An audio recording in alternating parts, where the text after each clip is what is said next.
This is Chris Payne from Euclid, Ohio, and you are listening to Barbecue Central. So to get that perfect barbecue, you use wood. Are you sure it's safe? Whatever. We put the lighter fluid on, strike the match, and... Oh! Should we call the fire department? That might be a good idea.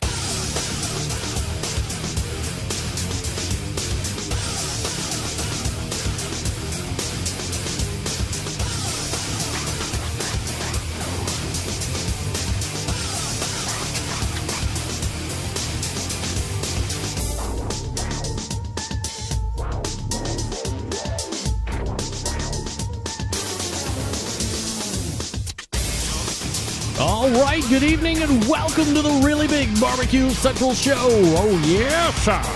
Yeah. This is the show that talks about all things important in the world of barbecue and grilling, broadcasting live and direct from the Rock and Roll Hall of Fame city of Cleveland, Ohio. It is the barbecue capital of the North Coast. I'm your program host, Greg Rempe. Happy to have you aboard here on your Tuesday evening. If you want to jump in on the show tonight, more than happy to have you. A phone call away, 216-220-0966. You can also email the show if you would care to. Greg at thebbqcentralshow.com is the email address. Anything else you want to find out about the show can be found on the main website, thebbqcentralshow.com. And here's what's happening, in case you didn't get the newsletter. Coming up in about, 13 minutes from now, it's a second Tuesday of a month. And aside from last month... You know what that brings. The creator of the most heavily trafficked barbecue and grilling website on the face of the earth, Meathead Goldwyn, will be joining us. You know, if you didn't realize what kind of date on the calendar it is, the 14th, we're halfway to Thanksgiving. Oh my God, the holiday that strikes fear and demise on the hearts of many, hoping not to F up the turkey, because we know in the very end, no matter how many great poo-poos that you make during the course of the day, succulent side dishes, other such revelry, in the end, it's going to come down to the turkey, and you better not fuck it up. No! What are they going to talk about for the rest of the year? Remember when we were at Bernie's house? Oh, the Jack Daniels was flowing like wine. The chicken victuals were good. But he screwed up the damn turkey. I'm never going back. No, I'm never going back. I'm never going to do it. How could you screw up that turkey? This is what we live for. Thanksgiving. I love it. Where the turkey at? Forget the turkey. You screwed it up. I hate your guts. We are not friends. Meathead is going to help us make sure that the turkey is succulent and fine fashion because, well, it's his only appearance during the course of the month, ladies and gentlemen, so we can't. This is as close as we're going to get with Meathead. We'll have many turkey experts on tap over the next few shows before the big day hits, just to make sure you are on your turkey game for this year, because we don't want it to be the same old mess, the conundrums, and so forth. So enjoy Meathead for 2 segments coming up in about 11 minutes from now, and then we'll move to the second hour, and we will find a barbecue pitmaster, championship award-winning, a entrepreneur when it comes to barbecue in the form of a actual store, brick and mortar to be exact, probably online at this point. He is a barbecue host of his own show that precedes this show, merely the last 2 hours in specific. You know him, you love him, and if you don't, you call him Chad Levon Ward. Chad Ward of Whiskey Bent BBQ will be joining us around 10:14, and he may or may not pull a second segment, depending on how the conversation goes. If not, it is the start of the holiday season, so we might play a little porn star or athlete or cheese or font or winery or rehab and give away some prize. I mean, I got a lot of brisket rub in the prize closet. I got some barbecue hooks that I haven't given to Jeff Eltzer. I swear, Jeff, it's coming for Christmas. Merry Christmas. Happy Hanukkah. It's coming. I swear. You won. I won't forget it. I might forget to ship your stuff, but I won't forget that you won. I can tell you that. He's been very gracious about it. Jeff, I swear, by the end of 2014, you could be +1 on the barbecue hooks. I swear. Ain't nobody got time for that. Come on, Sweet Brown. Everybody's got time for that. All right, quick notes that I would like to mention. If you are watching the show right now through the smartphones, the smart tablets, the netbooks, the computers, send them to the OutdoorCookingChannel.com, because obviously you like the video side of things. If you don't like video, who's to blame you? You can listen to these golden tones through the succulent broadcasting waves of the internet on only the audio stream, which you can find at thebbqcentralshow.com. By the way, I don't know how it works because it's been through a number of updates. This iTunes, like on your desktop computer or maybe on your laptop. But if you go into iTunes Radio and then you go into, I believe it's News and Talk, listed alphabetically, in the B's, right near the front, you'll find Barbecue Central Radio. You can actually stream the show live on iTunes Radio Tuesdays, 9 to 11, as we're doing right now. And you can also stay right there on your iTunes when it's not the show, which is basically every other hour of the day that isn't between Tuesdays from 9 to 11 p.m. Eastern Standard. Or as we say in the avionics industry, 2100 to 2200 hours. No, that's not. 21. Oh, 9 to 11. 21 to 2300 hours. Sorry. Slow on the math, ladies and gentlemen. Get that big stuff out of here. I'm not a math genius, as you could just tell by addition. 21 to 2300 hours. You never have to leave the iTunes for Barbecue Central Radio Network audio stream. You can get it on the main website, of course. If you have Internet Protocol television, you have something like a Roku or a Rabbit TV or something like that, search those specific app stores in those devices, and you can find Outdoor Cooking Channel and download that application. And then you have the freedom to choose to watch the stream right from any high-definition television that you have or that you have IP television hooked up to. You can also visit OutdoorCookingChannel.com for replays of the show, because as much as I love the live listenership of the show, and believe me, I love them the most, 97% of the people consume the show, as we say, on demand through podcast only or through video or vlogging or video posts or whatever you call it. Because you can see here on the, if you're watching right here on the lower third, there's a YouTube page. You can get video replays through the YouTube page. Of course, you can get them through OutdoorCookingChannel.com, the main syndication video partner of this show. You can also get all of the replays all of the time, always, on the main website, thebbqcentralshow.com. That's right. I'm not going to lie. You can do it. You can do it. So there's really never a reason that you should ever miss anything about this show, ever. But don't let anybody tell you any different, for crying out loud. All right, folks, if you are looking at hot food eating contests, might I draw your attention to Zest Fest? That's right. Zest Fest out at 2015, January 23rd through the 25th, Irving Convention Center at Las Colinas, Irving, Texas. There is a fiery food eating challenge. That is coming up November 15th, so you have roughly about a week. Well, not even a week. You have roughly about a day to get into it. Hi, I love the math you have issues with. Ain't nobody got time for that. Fiery food challenge entry deadline. Early entry discount extended until November 15th. Oh, my God, pucker butt to host pepper eating contest. You heard me, pucker butt. Pucker butt? You could not have a better host for a hot pepper eating contest. Smokin' Ed Curry, founder, president, mad scientist, and chef of Pucker Butt Pepper Company, was born and raised in New York, Pennsylvania, and Michigan. Smokin' Ed found that indigenous populations from around the world who eat hot peppers with meals have extremely small instances of many diseases, prompting his focus on peppers as a delicious and healthy food staple. The Pucker Butt Pepper Company is a grower, harvester, and producer of great tasting all-natural pepper products, including hot sauces, salsas, seeds, plants, mustards, jellies, seasonings, and snacks. So there you go. You think you can enter in the old hot pepper eating contest? You want to eat hot peppers until your face falls off, or consequently the next day your a-hole blows out? Might be for you.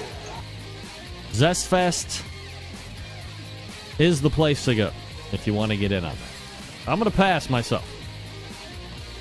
Also, on accident, I just marked that as spam. Sorry. Sorry, Zest Fest. I'm not going to be eating hot peppers for any type of fun or frivolity. I am going to tell you about Butcher's Barbecue. That's right, Dave Bosca, the great folks over at Butcher's Barbecue, helping you raise your barbecue and grilling game up 5 to 10 notches. Easily 5 to 10 notches.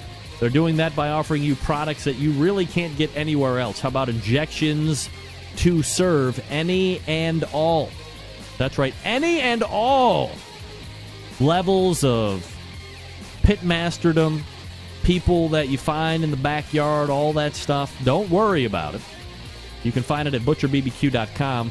You have the pork injection, the beef injection, the prime injection, the bird booster, the open pit pork injection, which is the latest and greatest cage flavor. Selling light, the proverbial hotcakes. You long for the old taste of the flavor of the open pit pork? Forget it. No need to long anymore. Visit butcherbbq.com. Buy 7 or 10 bags of it. You'll be happy that you did. You can inject it in pork. You can inject it in chicken, in beef. Go crazy with it. Just because it says open pit pork injection doesn't mean you have to try it on just one thing, like pork. Forget it. You try it on whatever you want. Now, maybe you're looking for go-to rubs or sauces. You've also hit the mother load here as well. Aside from the injections, Butcher's Barbecue, known for the full line of award-winning rubs and sauces. I love the steak and brisket rub. I love the honey rub, which I buy by the 5-pound bag. You know, a couple years ago, that rub was like hot on the internet. People were reviewing it, giving it the highest marks. Of course, Dave Bosca from Butcher Barbecue, using it in his own competitions, of course. Championship award-winning pitmaster Dave Bosca. So this stuff is tried and true. This isn't some guy who's looking to make a buck on you schmucks because he thinks he can get over on you. He's using it in the competitions that cost him hundreds, if not thousands of dollars every weekend to compete in. And he's winning a lot. He does very well, a lot. Maybe you should consider it. Last but not least, let me tell you about the sauce. The sweet barbecue sauce is a winner in every category for me. No liquid smoke, which means the most to me. Not taking the easy way out like a lot of these people did when they make those sauces just to get them up on the shelves. Forget it. They've separated himself from the other sauces, hasn't taken the easy way out. You're going to enjoy it. You're going to find out that you put a lot of effort into that, and you will appreciate it. By 6, it will go fast. ButcherBBQ.com, the website. Stock up now, ButcherBBQ.com. Butcher's Barbecue, always trust your butcher. We're back with Meathead right after this. Stick around, we'll be right back.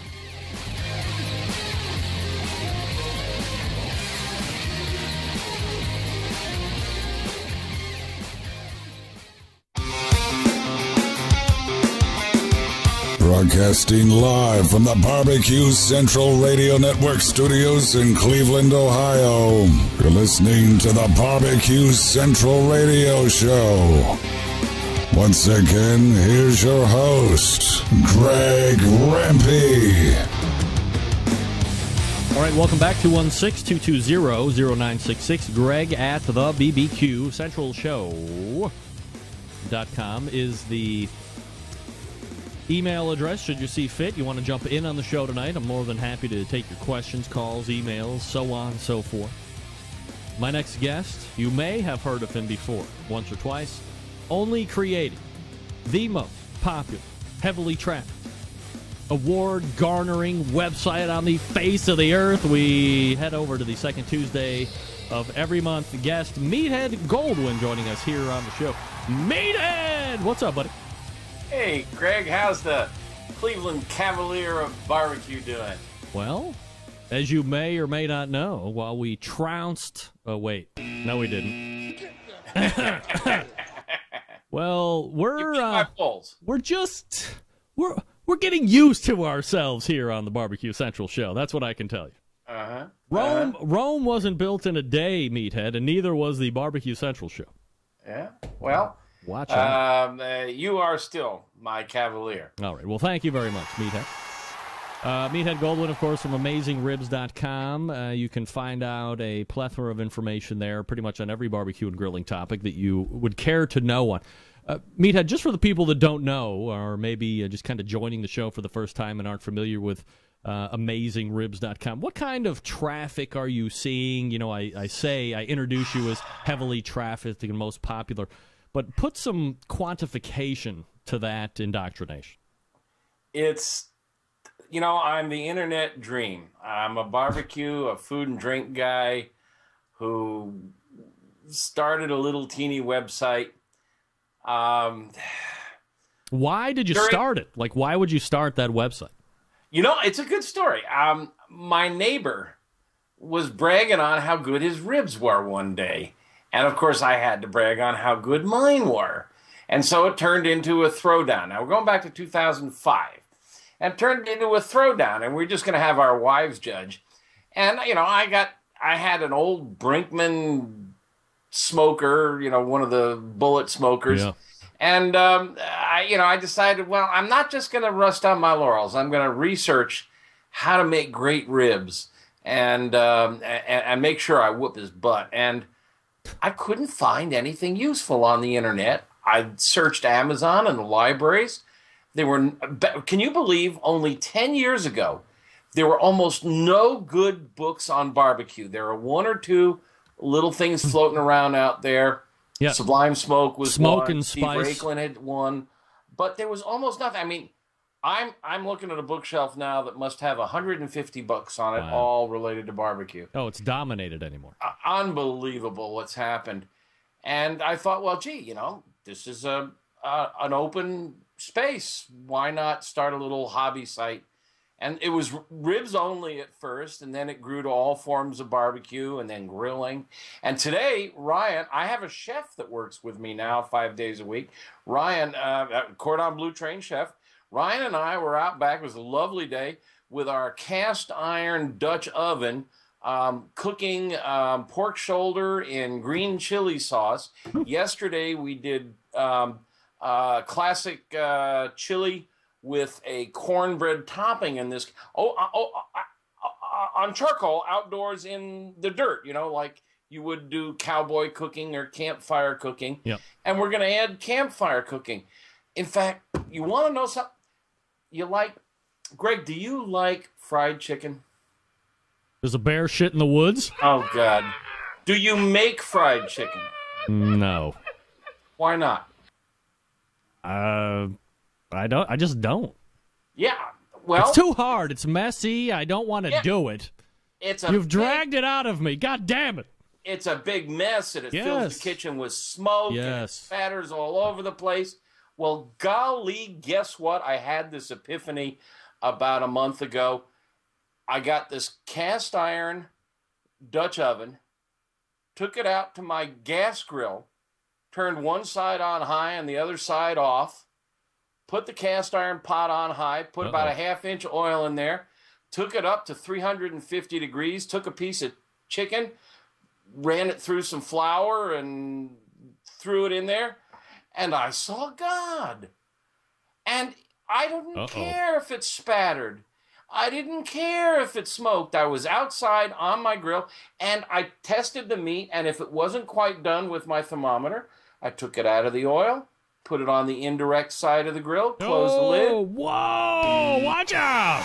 Smoked roasted fried chicken. It's a barbecue dish. Watch out. It's just a natural to cook on your grill. Yeah. I mean, it was just, and so we did Nashville style. We marinated it in pickle juice. We marinated it in hot sauce. What? We did buttermilk. Hey, I'm here to tell you, I just don't get buttermilk soaked chicken. I've tried it half a dozen times. It cooks way too fast, even at low boiling frying temperatures. It burns. I don't see that it tenderizes it in any way. Just roll the stuff in flour. If you want to do an egg wash and then flour or milk wash, and then fine. It's just not necessary. Just take yourself some chicken, roll it around in some flour, get about a ½ inch. You don't want to submerge. You don't want to deep fry the chicken. Just about a ½ inch of oil. Use any kind of vegetable oil or olive oil, and olive oil up to about 350. Use olive oil to fry chicken. Pardon? Use olive oil to fry chicken? Sure. I wouldn't use a really good, expensive extra virgin, but, you get a cheap olive oil. It's a vegetable oil. It doesn't have a strong flavor, the cheap stuff at least. And it's wonderful. It's just absolutely, it's as good as anything you'll get in any restaurant. You got to turn it over when one side is done. You got to kind of keep an eye. But if you do it on your grill, who cares if it smokes up the room and spatters all over the place? And you're in the great outdoors. What fun. I've been having so much fun. But you asked about traffic to the website. Yep. We set a new record again, as we always do in the summer. 4 million page views in June and July. And wow. More than 1 million. Now, each month, June and July. Yeah. 4 million page views per month. 1 million visitors per month. 1 million visitors per month through the summer. Now we've tapered off. We're down Unique visitors? Unique visitors? Yeah, uniques. Holy crap. Yeah, I got the ComScore data for July today. And if you throw out the big multi-website networks, like Huffington Post has several several cooking websites, and Federated Media represents a bunch of them. If you throw out all the multi-site places, we're in the top 20. We're ahead of Rachel Ray and all the TV chefs. It's just, it just started out as a hobby.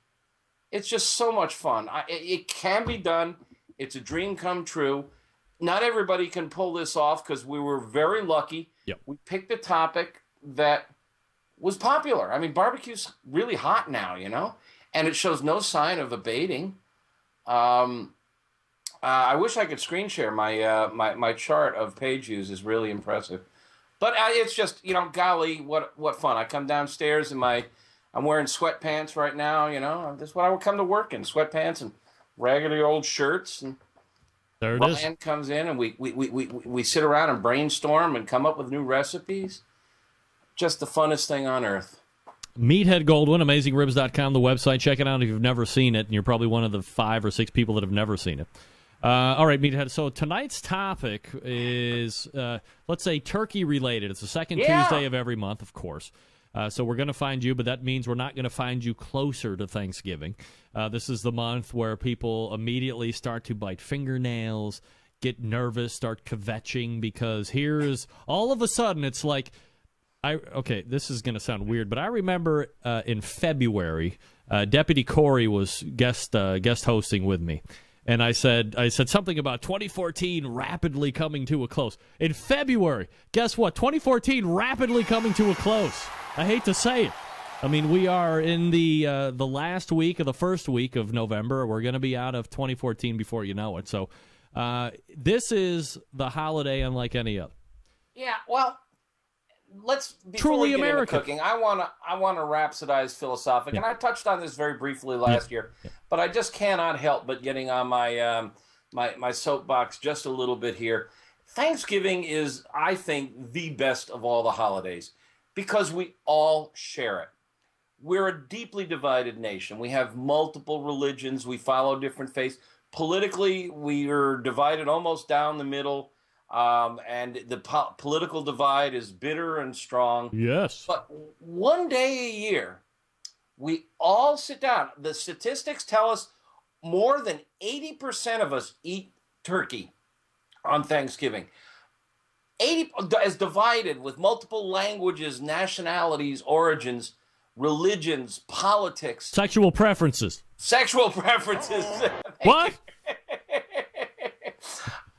We sit down together and we have almost the same meal. Turkey, stuffing, cranberries. And it's a ritual that we all share. And it's centered around food. It's centered around what we love. And we feed each other. It's the most intimate thing to feed somebody. It's every bit as intimate as sex. I mean, it's just, what more can you do for a friend or a family or a loved one than feed them? And we just share this universal holiday. It's really older than Independence Day. It's been around for now, it was established as a holiday in 1863, but it's been celebrated since the Pilgrims and longer than Independence Day. And I just love this quote from William Jennings Bryan. He said, on Thanksgiving Day, we acknowledge our dependence, our reliance on each other, our families, our community. And I just think that's a great thought. And that dovetails into the rant I want to do. And I know ranting is really your territory. You'll forgive me. No, please. But you know, I hear a lot of talk about a war on Christmas, but I'm here to tell you the real war is on Thanksgiving. It's a family day. It's a chance for us to all spend together. It's just disgraceful that stores are opening even before the dishes are cleaned now. At 6 o'clock in the evening, we're still sitting around, we're passing out, we're comatose, we're belching, we're drinking wine. Where are the family values advocates? Does Target really care about your family? Does Macy's, Kmart, Sears, JCPenney, all of them are opening Thanksgiving night. Are these people interested in your family? I say they're not. I say they're enemies of your family. I say they're enemies of Thanksgiving. Please just don't feed this monster. Look, this is the one thing that I've been saying, and I appreciate your rant, Meathead. Very good. Well done. What I have said for years, and I believe I've said it on the show at least for the last 2 or 3 years, is that you can go through and you can see all of the major holidays that this great country of ours will celebrate, and in some form or fashion, it has become overly commercialized in every single way. But if you go back and look, I mean, you don't really... When was the last time you saw a Thanksgiving commercial? You haven't seen one leading up to the next, couple weeks. There's no big hubbub. You don't see a lot of stuff out in the stores in advance of Thanksgiving or anything like that. But I think if you go back through and you survey the general public, I think they're right along with you. They think that Thanksgiving is great because, A, it is not overly commercialized. It's not bastardized by big business. It's something that you can share with friends and family. It is something that is consistent from almost home to home to home, which is nice in a certain way. And that they get to spend Christmas, of course, associated with family and a lot of these other things. But really, in its essence, Thanksgiving is the time that you get together with the family. You sit down, you have the meal, and it's the meal. You don't think about Christmas and you think the meal. You think about Christmas and what the fuck am I going to get from everybody because I'm a greedy bastard. Thanksgiving is, let's sit down. We're going to have a great bottle of wine together. We're going to have this great meal. We're going to talk about the old times. We're going to talk about the times to come. And really, I think that's what makes Thanksgiving the greatest. And I agree with you. And more importantly, it has somehow managed to escape the bastardization of commercialization, which I can't believe. How does it miss out? Yeah, there's no buying. Well, but it is now. I mean, it started with Black Friday and then Cyber. Yes, but that's not Thanksgiving trying to be commercial. But that's now Christmas encroaching on Thanksgiving. On Thursday night. Yes, but that's Christmas ruining it for everybody again. Damn it! This Christmas. When are we getting rid of Christmas? Forget it. Anyway. All right, so we got Thanksgiving coming up. That obviously means turkey for a lot of people. Mm-hmm. And it's always like the most trepidatious meal that anybody is tasked to make because, oh my God, heaven forbid you screw it up. Mm-hmm. You're never going to hear the end of it until possibly the next year when, A, you either voted off the cooking island or you might have a chance to redeem yourself. So let's talk about the turkey and prep and cooking and best ways to give your chance for a successful Thanksgiving this year. And we may be preaching to the choir because I know a lot of people who watch your show and I meet them and they're pretty savvy, but let's just cover some of the core basics. Yeah. first of all, the most important thing is turkey is a new breed of bird. It's not resembling wild turkey and the way it used to be 50 years ago. It's bred to be very, very lean in the breasts. And if you overcook those breasts the slightest bit, it's bone dry. So the most important thing you can do is throw out that pop-up thermometer or whatever you want to call it, thermometer, the pop-up gauge that's in the breast, and have a good digital thermometer on hand.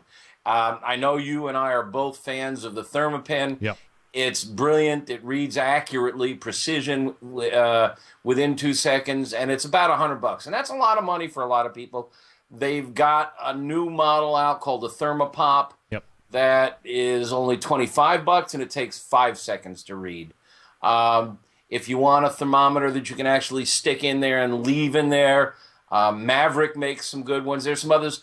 We have a big, I think we've talked about it before. I've got a massive database reviewing thermometers, more than 100 thermometer reviews. Start with a good thermometer and just don't overcook your bird. Take it off when the breasts are 160 degrees. USDA says 165 to be safe. But one thing about these temperatures, and we've touched on this in the past, at 165, it takes 7 seconds to kill bacteria. It only takes I think 30 seconds or more at 160.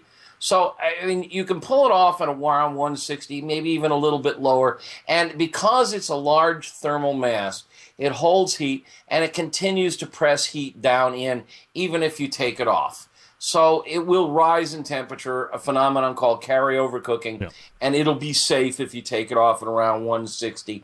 You don't want to tent it. If you tent it, you're just capturing steam, and you're getting the skin soggy. And part of the great fun of turkey is having crispy skin. So you measure the temperature in the breasts. Don't worry about the thighs and the drumsticks. They're going to be a little overcooked. Well, they're going to be a little hotter. They're going to be 170 to 180, but they're dark meat. They have more fat in it. You can take them up to a higher temp. You can't hurt the drumsticks and thighs. No. They're my favorite parts anyhow. But you won't hurt them if you let them get a little hotter. It's the breasts you absolutely have to watch in the deepest section. Get them off at around 160, and don't mess around. Watch that temperature. 5-10 minutes, and you've overcooked it, and you've got cardboard, and no amount of gravy is going to bring it back. Yeah, I just asked grandmothers about that. Yeah. They've been killing turkeys for years. And again, make sure that if you are... I have not, Meathead, you're going to find this to be outrageous. In the 18 years that I've been having Thanksgiving dinner, not with my parents because they moved to Florida, but I've been doing it up here with my wife's parents, I have not cooked a turkey in that long. No, not for Thanksgiving. No, sir. So I have to... What do you cook? I just go over and eat. I don't... I haven't cooked. Yes. So you're dealing with, the other generation and higher temperatures being pressed into their brain. And, it's fine if it looks like it's shredding up. No worries. Juice is bad. We don't like that. So, hopefully, if you're like me and you've been stuck for years, it's not going to be this year because we're going down to see my parents in Florida. Fine. That you could be in a position where you might have to preach or teach your cook that, hey, 160 isn't bad. It doesn't have to be cooked to 180 like that pop-up timer is set to pop out at in the breast. And believe me that is going to make a world of difference. A lot of old cookbooks said 170 to 180. USDA officially says 165. And that's a change. And that means the old cookbooks are out of date. And a lot of the old timers are sticking to that. And if you can convince them that it's too high, 165 is okay by USDA, and maybe get them to pull it out a little earlier and explain carryover cooking to them, you got a better chance. If it's bad, I just eat the stuffing, man. I could eat bread stuffing all night long. I don't care. Yeah. I like it better than the dark meat anyhow. I mean, the light meat anyhow. Dark meat I prefer. Yeah, me too. All right, Meathead, hold on one second. We're going to do a quick read for Barbecue Guru. We'll come back. We'll get into more cooking stuff. We'll look at pictures. We'll get into it here a little bit more. Yeah, because we want to talk about cooking techniques. That's right. All right, Meathead Goldwyn joining us here on the show, AmazingRibs.com. Let me talk to you quickly about the Barbecue Guru, longest-running sponsor of this show. I'm not going to tell you how old the show is, but in February next year, I believe February 7th, we're going to be celebrating a milestone birthday, believe it or not, for the live show. All right, now, maybe you're not familiar with how these little beauties work. I'm not going to get into the minute details, but imagine a product that allows you to set your pit temperature, and once set, it keeps it running at that set temperature all the way through the cook. Sounds like it could be true. It's not. This is real life. You can take advantage of this technology today. Now, maybe you're a busy working professional like me, or perhaps you are constantly on the run with kids, doing errands, and quite frankly, you just don't have the time to set around and tend pit temperatures. I get it. The Guru allows you to throw on a pork butt, a brisket, or a couple slabs of ribs, and you're off to do whatever it is you need to get done, and the Guru maintains that pit temperature you set it at. Currently, a number of different models to choose from. Two of the most popular models, as I mention here each and every week, CyberQ Wi-Fi, if you are a geek, and you have internet Wi-Fi all over the place, you have a smartphone, you have a tablet, you have a netbook, whatever you have, as long as you connect to some type of a Wi-Fi, and you have your CyberQ Wi-Fi hooked up to it properly, you don't even have to leave the comfort of your bed anymore at 3 o'clock in the morning. You can pick up your phone, you can see where the pit temperature is at, you can see where the internal temperature of your meats are at, and if you're cooking too hot or too fast, you can make pit temperature adjustments right through the convenience of your phone, and boom, it's done just like that. Now, maybe you don't need that technology. Maybe you just need a little cruise control for that pit. Party Q is the thing you want to take a look at. It's $149 for most cookers. Easiest point of entry for pit temperature control devices. Runs on AA batteries. AA batteries. And it can literally go from this bullet-style smoker to a kettle to a Kamado-style cooker, if you will, or ceramic-style cooker. From one to the other, it's great stuff, and you're not going to be crazy if you decide to use it on multiple cookers. If you're looking for a cooker, Onyx Oven is the thing you need to be aware of. Fully insulated, holds a ton of meat, accommodates half and full pans for food service, works seamlessly with any Barbecue Guru pit temperature control devices. Now, do yourself a favor. Head on over to thebbqguru.com. Check out all their products. If you have any questions about what to order, call them directly, 800-288-GURU.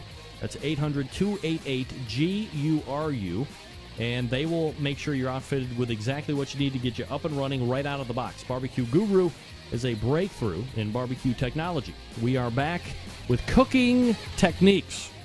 Meathead Goldwyn, AmazingRibs.com. It's the Barbecue Central Show right here on the Barbecue Central Networks.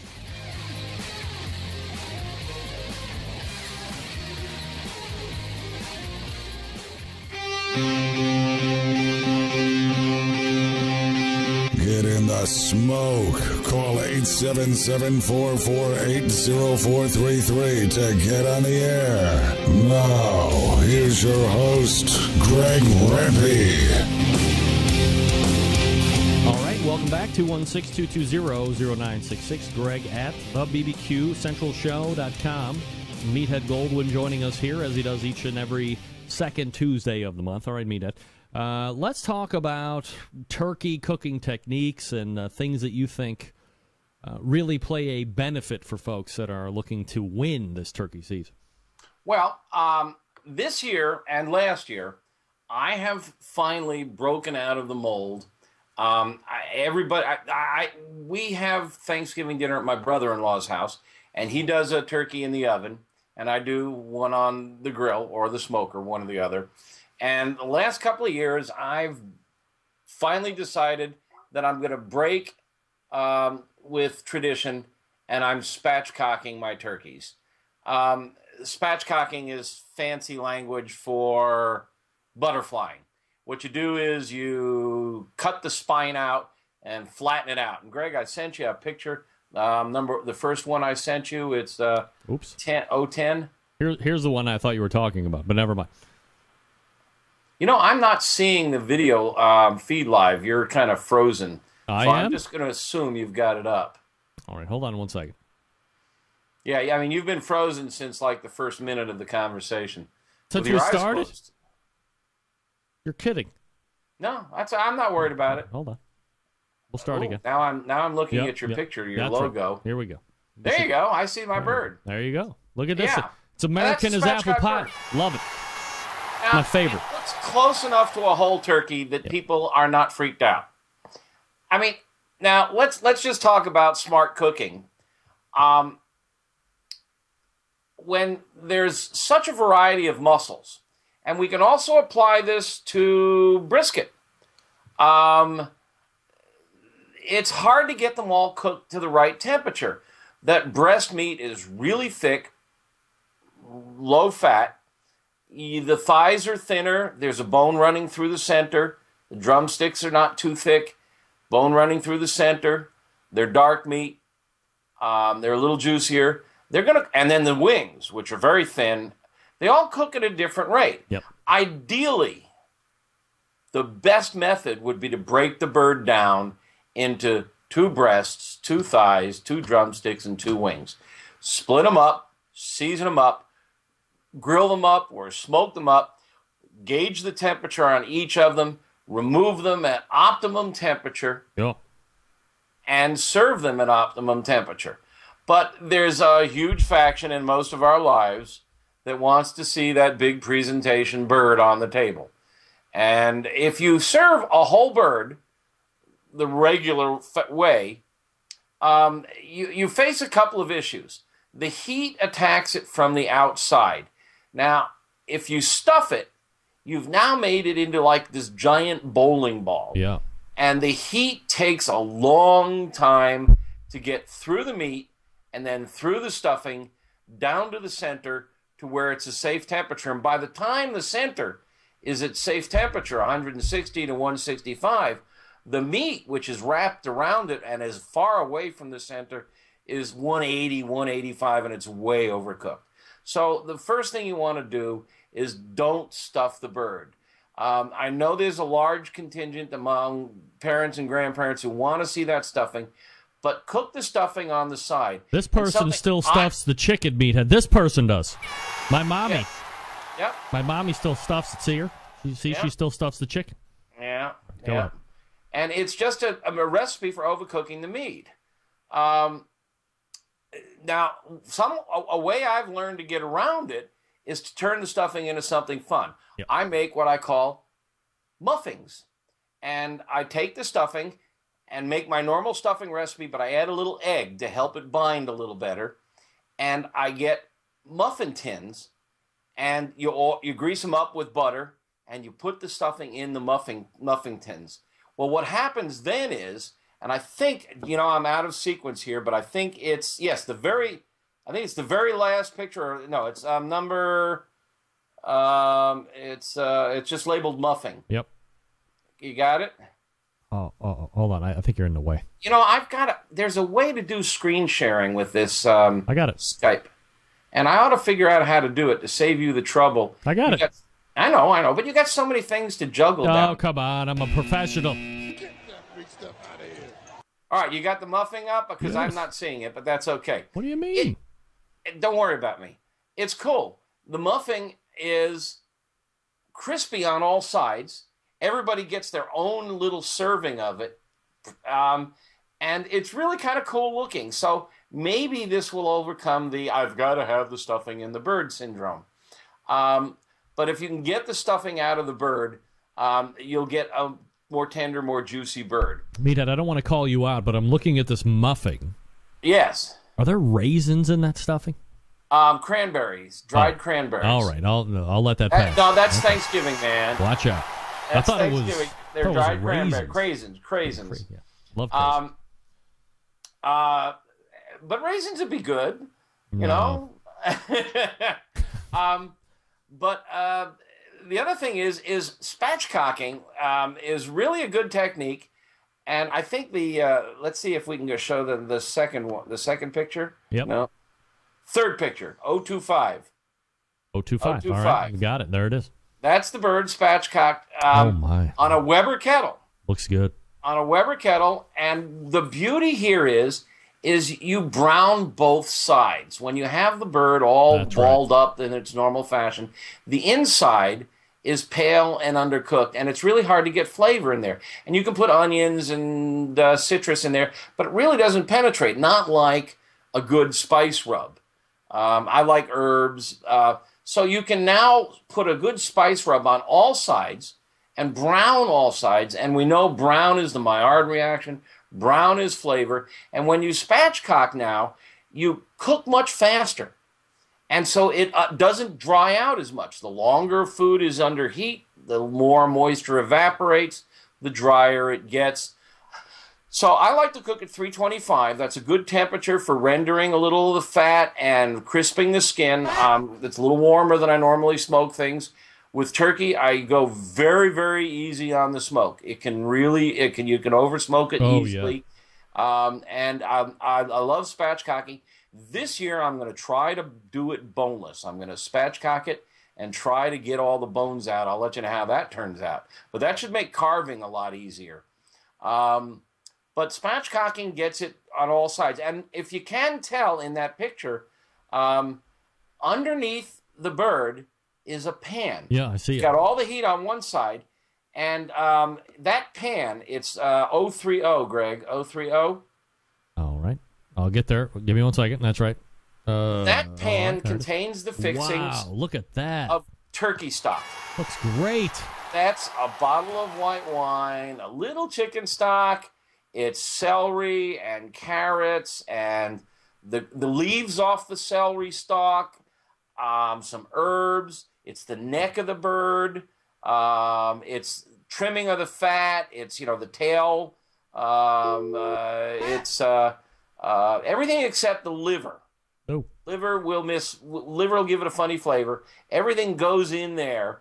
And what happens is the bird cooks, you're making turkey stock. And the bird drips in there, it gets a little smoky flavor. And I pull that out just before I do the bird. I strain it, I taste it, I adjust the salt if it needs to. If I want, I can cook it down a little, but I don't add flour. If you add flour, you make it thick. You're making a roux, essentially. And flour is a huge molecule, and it doesn't penetrate meat. So if you do have some dry meat, it won't make it moist. It just sits there like glop on top of it. Yeah. But if you leave it thin as a stock, it's full of flavor. It's rich. It's like a soup. It really is a soup. And it actually soaks into the meat, and it gives it fabulous flavor. People love it. And you can make soup from it with leftovers. I almost always have much more than is necessary for Thanksgiving dinner. I bring it home, and I have turkey soup the next night. It's just great. The other thing is whether you're cooking indoors or out, banish the roasting pan.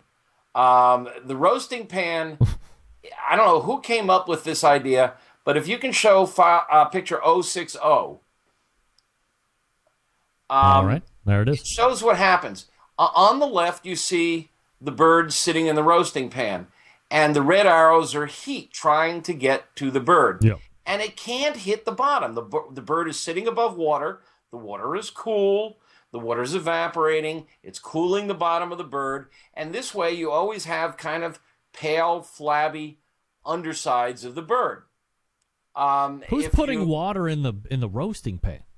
Oh, if you don't put some sort of water in there or something, it'll burn. The drippings will hit down there and burn. And a lot of people put potatoes or carrots and stuff down in there, and that becomes the basis of the stock. Got it. But it'll just drip and burn up if you put it in a roasting pan without a liquid in there. But if you lift it up and sit it on a rack on top of the roasting pan, now the heat can get underneath it, and you can cook it evenly all around. And, of course, the best arrangement is on a grill. Because on a grill, you can get the pan down low, the bird up high. Heat can work on the bird from all sides. Now, that's a whole bird, but if you spatchcock it, you get it the same way. You get heat from all sides. You brown it from all sides.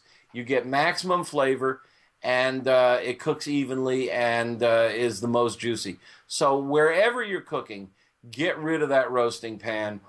Or if you're going to use a roasting pan, get the bird well above the liquid, well above the roasting pan.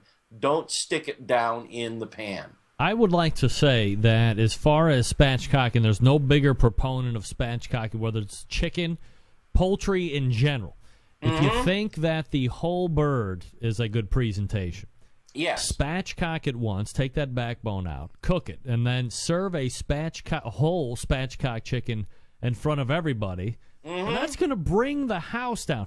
Not to mention the fact that carving that son of a bitch has now become 978% easier.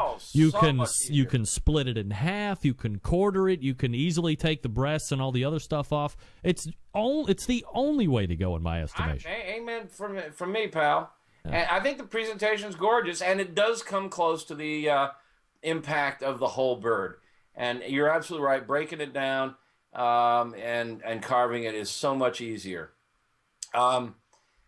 Okay, another thought. If you're going to do the whole bird, not spatchcock it, don't truss it. Don't tie the legs and thighs up like people tell you to do. Oh.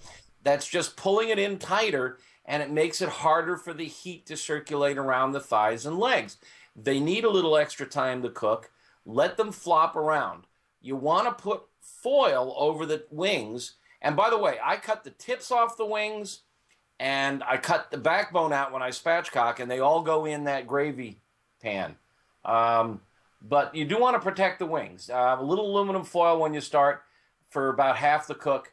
And at 325, a spatchcock bird will be done in an hour and a half, 2 hours max. Yeah. If you don't spatchcock it, it could take 3 hours. So you cut down an hour. That's an hour of less moisture evaporating.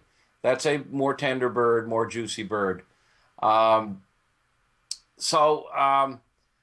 other thing I want to talk about is brining, or injecting, or dry brining. Brining got real popular for a long time, and I was an advocate. I recommended it on my website. You get this big beer cooler, and you fill it with water, and you make a 6% brine solution, and you pour in apple juice and garlic and black pepper. And then you have to keep it cold, and so you get bags of ice, and you put the bags of ice in there. And I think I've got a picture of such a setup, number 040. And what it costs, it's not an effective technique. It takes up a massive amount of space. You've got to keep it cold. And the only thing that really gets into the meat is salt. Now, we've talked about this before.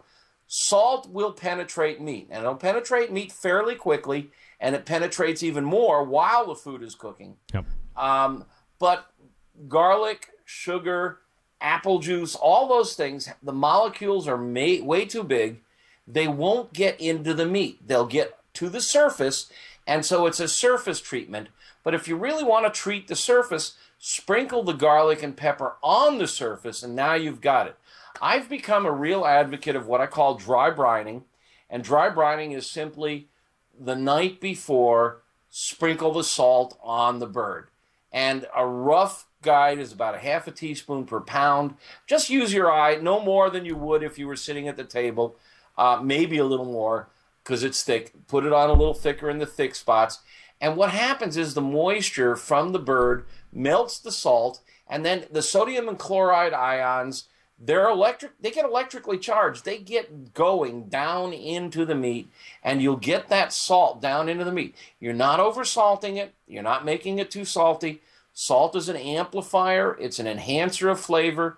You're not using too much. Half a teaspoon per pound is not going to make your heart beat too fast.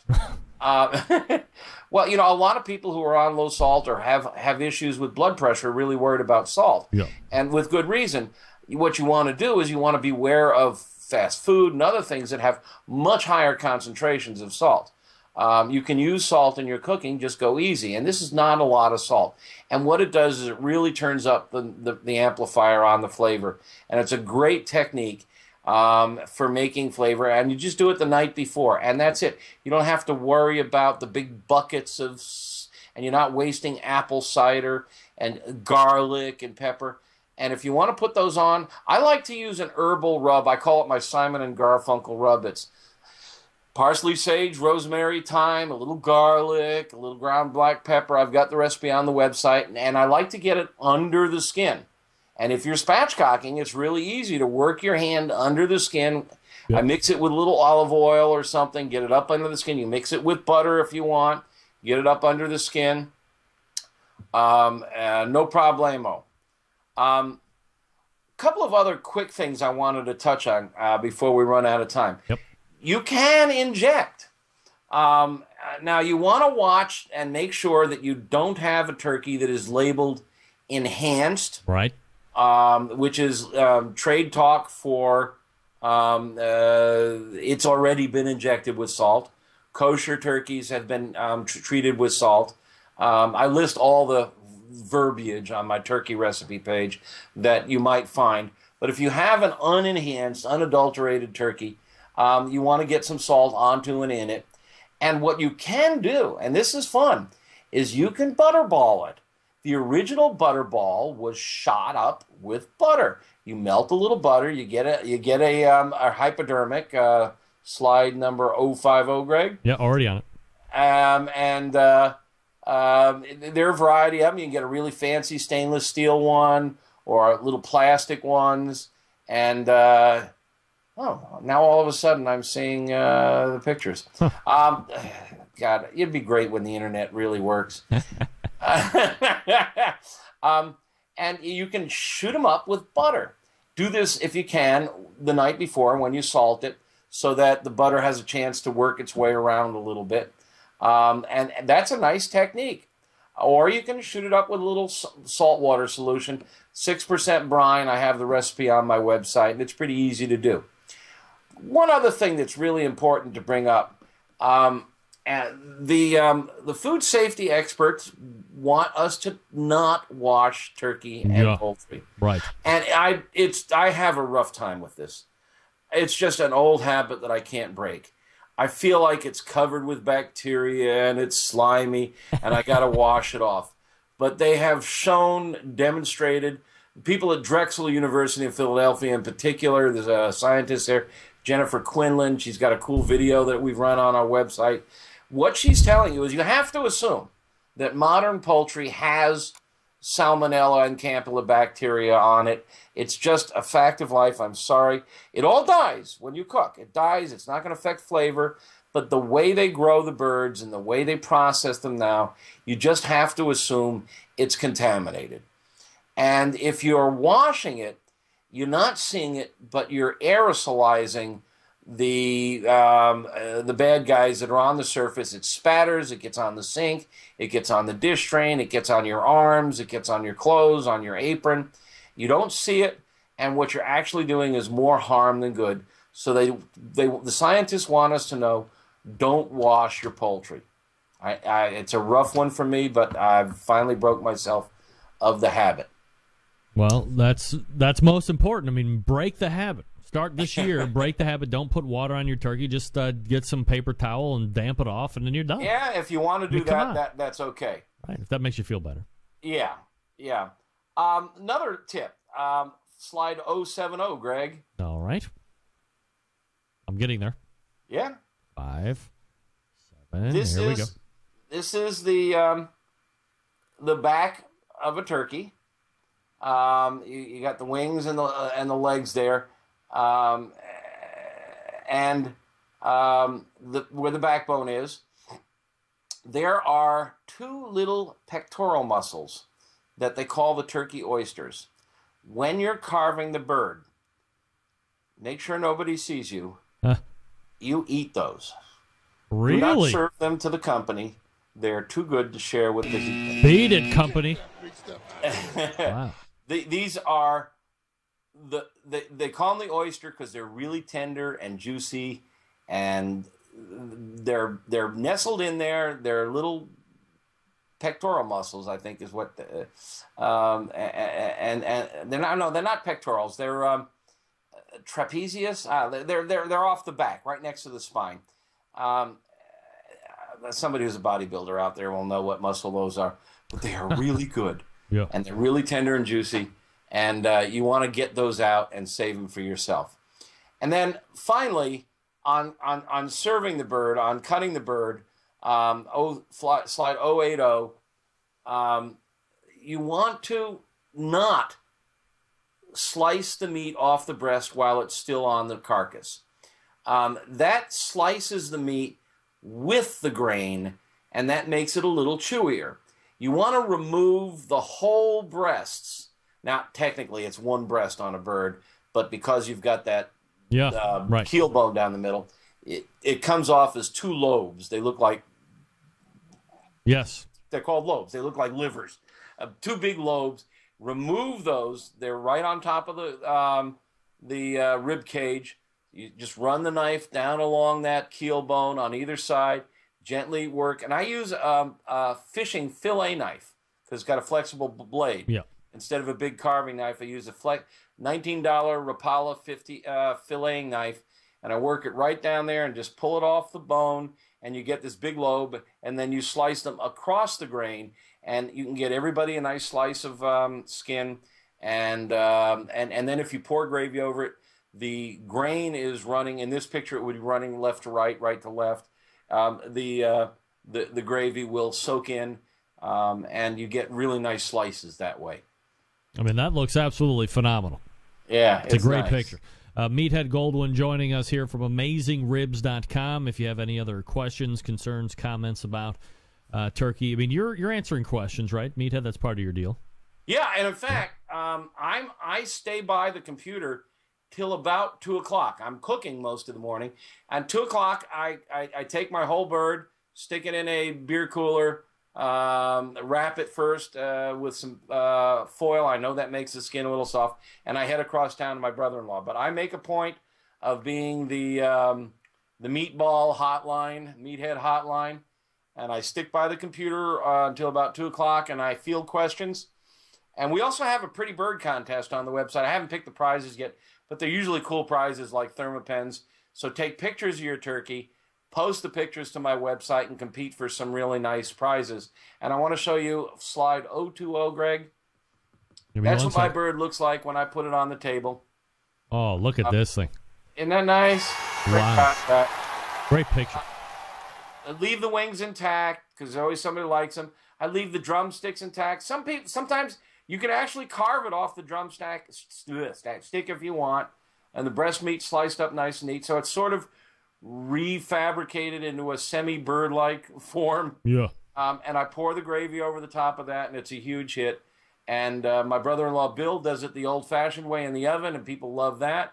And then I have the smoked bird, and everybody takes a slice of each. Sounds like a great time. Meathead Goldwyn is the creator of AmazingRibs.com. Looking for your questions, comments, and concerns at AmazingRibs.com. Meathead, as always, appreciate the time, and we will see you again in the second week of December, my friend. You betcha, Greg. Always fun to be with you. I hope I've helped some folks out there. And if you have questions, come on down to AmazingRibs.com. There's a page on turkey. Leave your questions there, and I or my moderator team will be there to help. There he is, Meathead Goldwyn, ladies and gentlemen. Bringing it strong as always. We are incredibly long on this segment as always. You can see we're already a couple minutes past the hour, but that's all right. We will catch up here in just a second. Let me talk to you quickly about Stephen DeFranco. That's right, as we were talking, rapidly coming to a close is 2014. If you have any questions, concerns, you want gift ideas, Stephen DeFranco is the place to go. StephenDeFranco.com is the website. 440-943-2700 is the phone number. Give Stephen a call. When you call, if somebody answers, it's not Stephen. Say, hey, I want to talk to Steve. When he answers, tell him you're a barbecue brother or sister. Tell him what you found at the website, StephenDeFranco.com. If you're local-ish around Cleveland, it's worth the drive.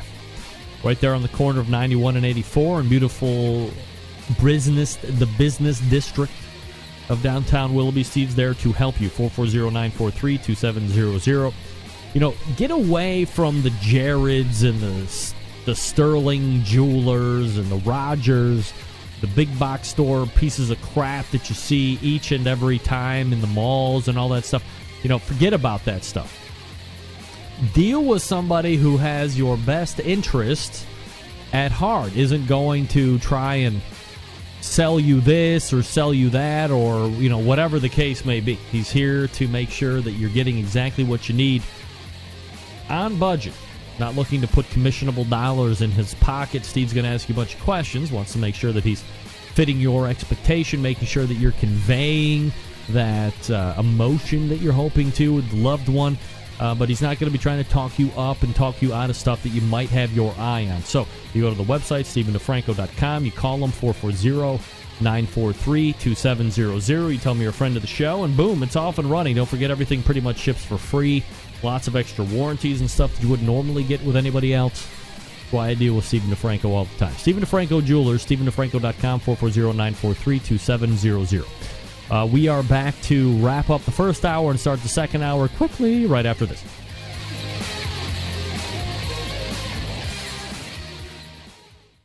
This is Maddie Rempe from Cleveland, Ohio, and you're listening to Barbecue Central. Big name interviews, advice on cooking brisket and ribs, and the only host willing to share his honest opinion on all things important in the world of barbecue. It's the Barbecue Central Show.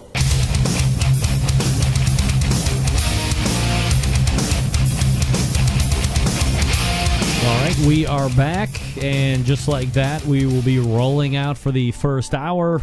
Stick around, we will be right back.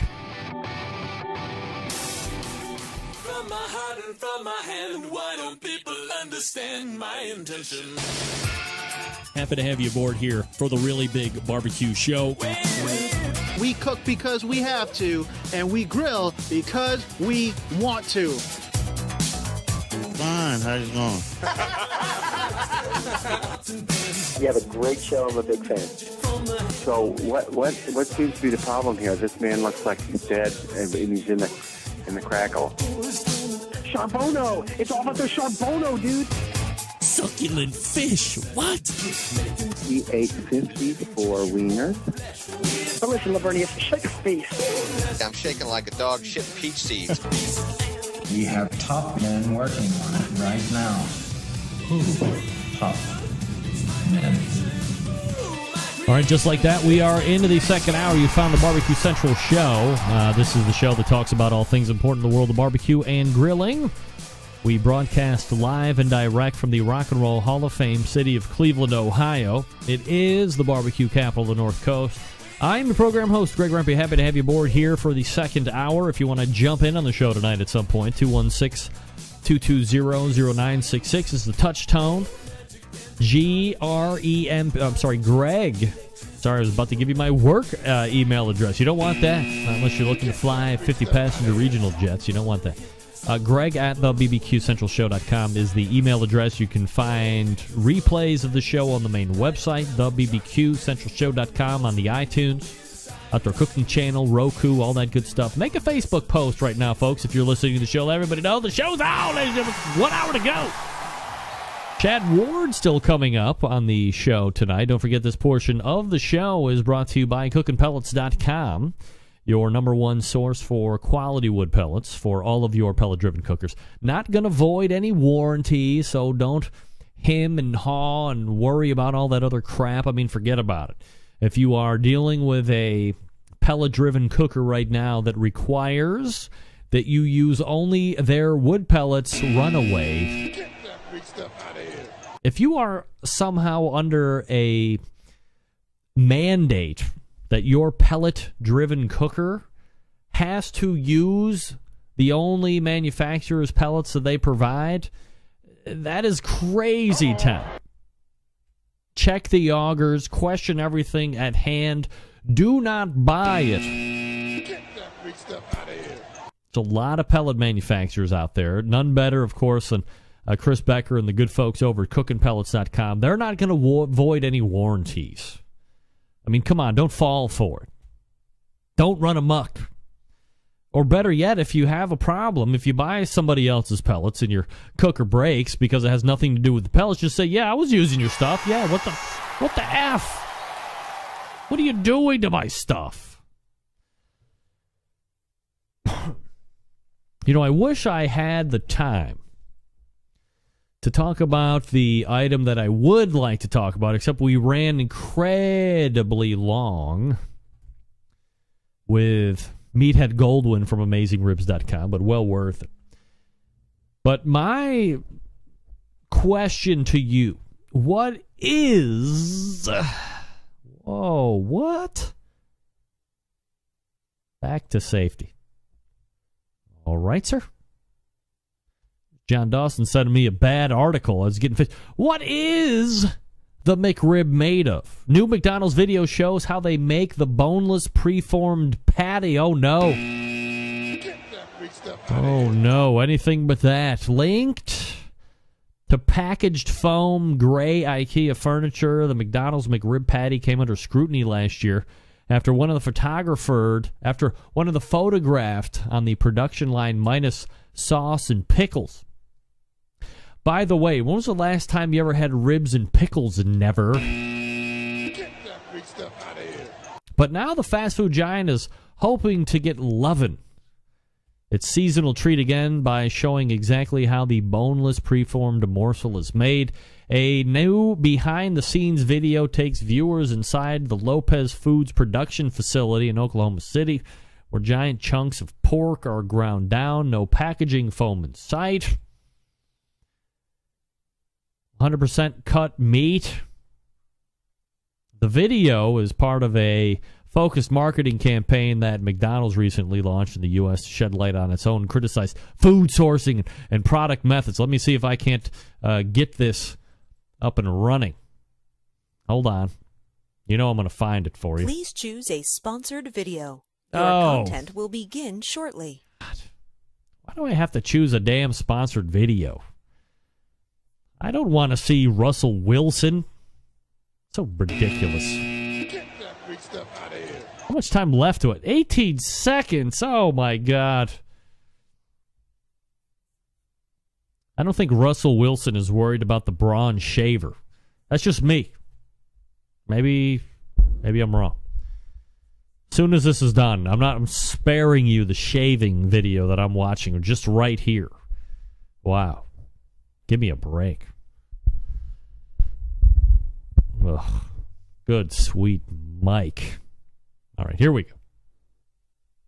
My name is Wes Bellamy. I'm from Charlottesville, Virginia. I'm a teacher at Albemarle High School. I'm also the executive director of a nonprofit entitled Hype, helping young people evolve. Right now, I'm in Oklahoma City, Oklahoma, a place I've never been before. And McDonald's brought me here because of a tweet that they saw. Someone sent me a picture of what I thought was a McRib, and I put wow with a bunch of O's and W's, and that looked disgusting.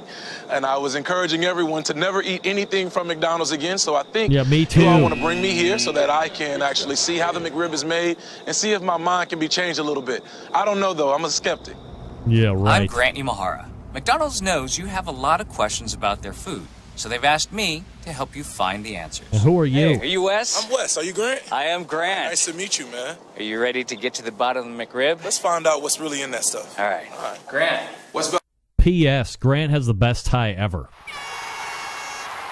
Kevin Hankin, nice to meet Pleasure. you. What do we have here? We have a boneless pork picnic, Okay. which is the main ingredient in the McDonald's McRib patty. This looks a lot different from a picture that I saw on Twitter. So this is the good stuff. This is what we purchase and bring in the facility to create the McRib. Well, I'm anxious to see what happens next. Yeah. Very good. All right, cool. Check it out. All right.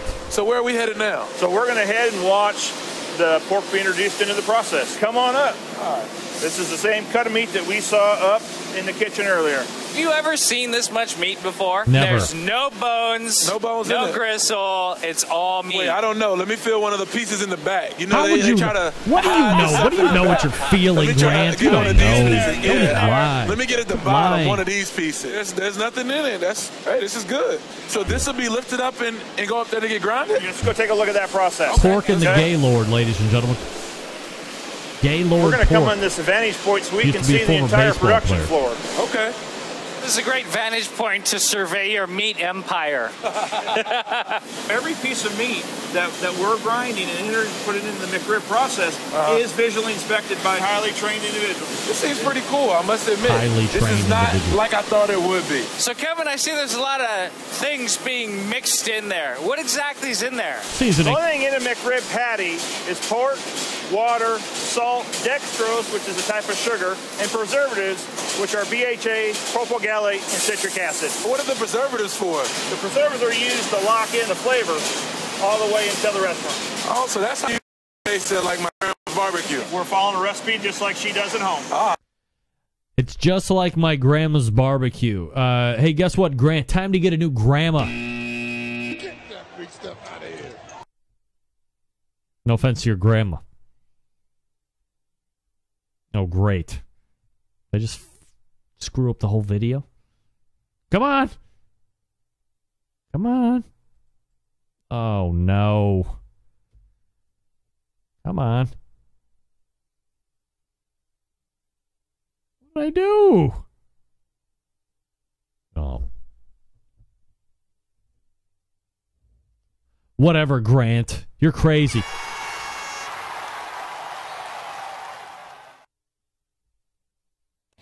P.S. I'm not kidding. Time to get a new grandmother. Folks, if you didn't know by now, Big Papa Smokers is the one-stop shop for anyone interested in barbecue, featuring a comprehensive selection of all American-made grills, spices, sauces, accessories, even a kit that gives you everything you need to make a world-class smoker out of a 55-gallon drum. Big Papa Smokers has made a name for itself by making an award-winning line of championship rubs.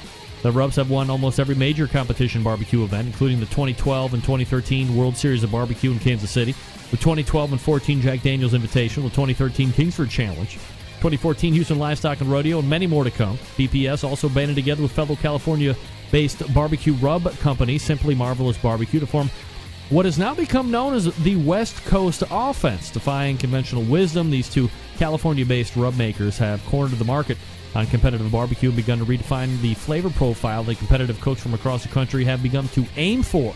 They've even created two of their own unique competitions, King of the Smoker, which brings the best of the best in the barbecue world head-to-head in a back-to-basics competition. King of the Smoker unique in the fact that contestants may not use any electrical devices such as pellet cookers or pit minders. Contestants are just allowed to use charcoal, wood, and their wits to win one of the most high-stake barbecue competitions around. The other competition that BPS started is known as the Guinea Pig, which is a cost-controlled competition that helps to bring in newcomers to the competitive barbecue world. It also features prize distribution all the way down to 10th place in each category, which helps provide incentive to get new competitors into the barbecue world. On top of all of that, Big Papa Smokers created the unique brand ambassador program called the BPS Elite Team, featuring 15 of the best competition teams in the country, working together to promote camaraderie, competition barbecue, and to benefit children's charities across the U.S. Keep in mind that Big Papa Smokers has been able to do all this with only 4 years of being in business, turning the competition barbecue world on its head, creating their own unique competition, becoming a staple of a nationwide barbecue restaurant chain, and benefiting children's charities across the U.S. Just the beginning for Big Papa Smokers. Of course, the website, BigPapaSmokers.com. That's BigPapaSmokers.com. Chad Ward from Whiskey Bent BBQ right after this. Stick around. We'll be right back.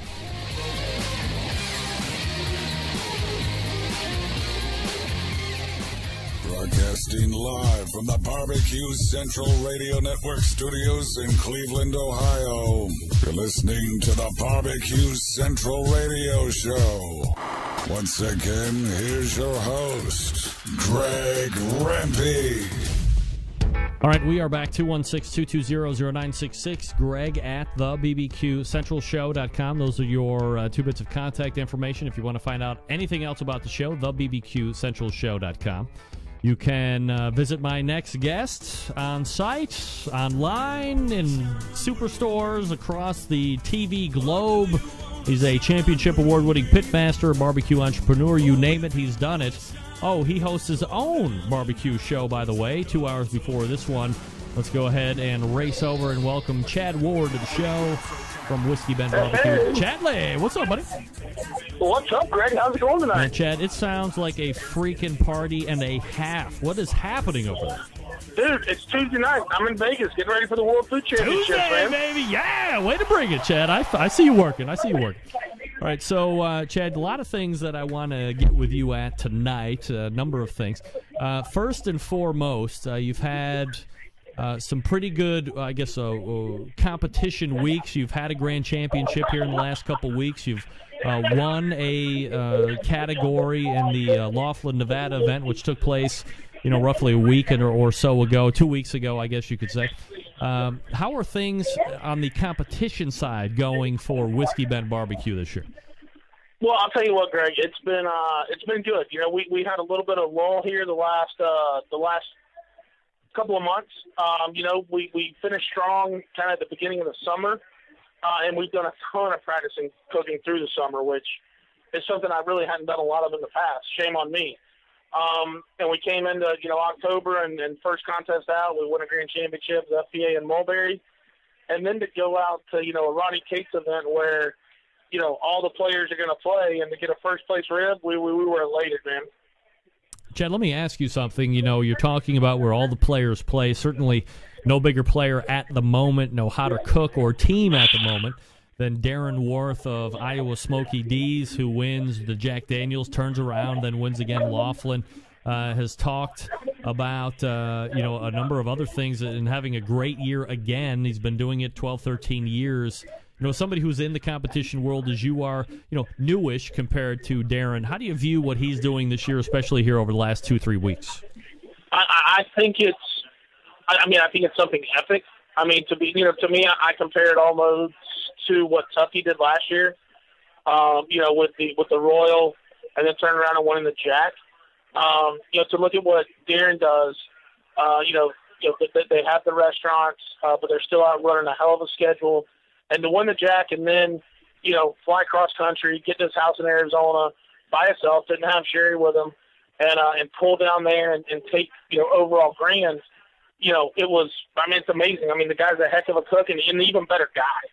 Got to spend a lot of time with him. And I'm probably going to polish him up here a little bit because I think he may have some videos from the post celebrations on Saturday night, if you will. So Darren Worth is my number one barbecue guy forever. Beauty. Yeah, he's a classic. Great guy. Let me ask you something, Chad. But you know what I find is kind of unique about Darren, too, is he's never that guy that, when you see him at a contest, he's always smiling, he's always loosey-goosey. He's not a guy that's intense, locks himself in his trailer or his 10x10. He's out there having a good time, but what he's doing with flavors, and obviously, he's cooking everything on point every time, he's got the playbook. Chad, as somebody who is out there, that does the competition scene like you do, when you see him able to pull off cooks as he is, what do you look at as far as, what is he doing that I might be able to implement, or what do you think, I guess maybe a better question is, what do you think that he is doing now that is setting him apart to stand out right now?